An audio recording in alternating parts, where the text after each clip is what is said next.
guys, dahil may nakita akong video dito na pampapayat daw.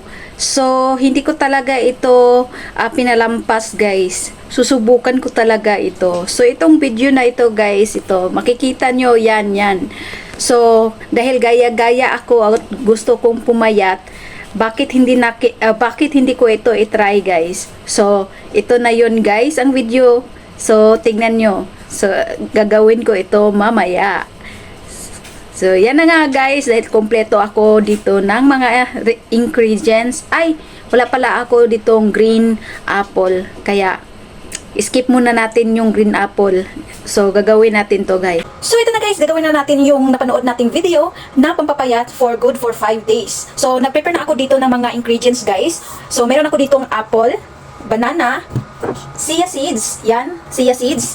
At meron din ako ditong Quaker Oats, milk, at saka kukuha tayo mamaya ng ice cubes. So, panoorin nyo lang guys ang aking video at magsisimula na ako ngayon. So, dahil wala akong blender guys, ito na lang ang aking ginamit. Blender ng meat. Pwede na rin ito, mabiblend din yung mga prutas na ilalagay natin. Dahil wala akong green na apple, skip lang natin at ilagay na natin yung red apple. At ilagay na din natin yung banana. Nahiwa ko na yan.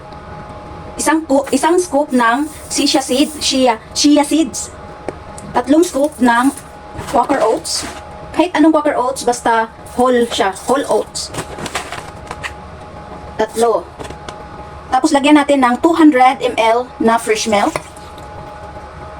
At lagyan natin ng konting ice cube. Tapos takpan natin at i-blend natin ng 3 minutes.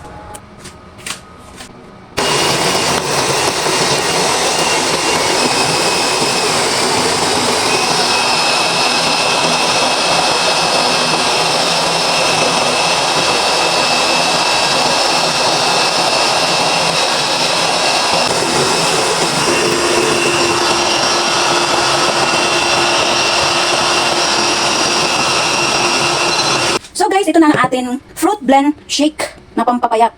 So yan guys, ang aking nagawa for today. So kukunin lang natin ito.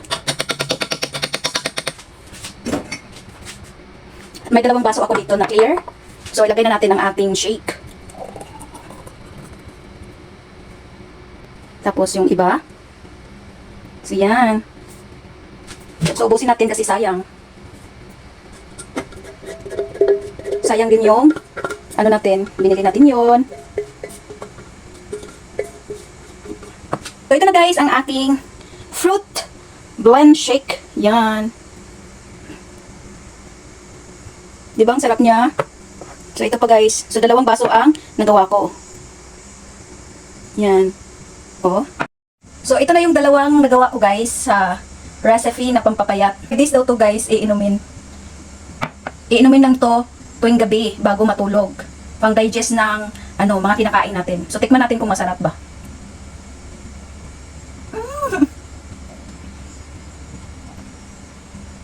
Perfect.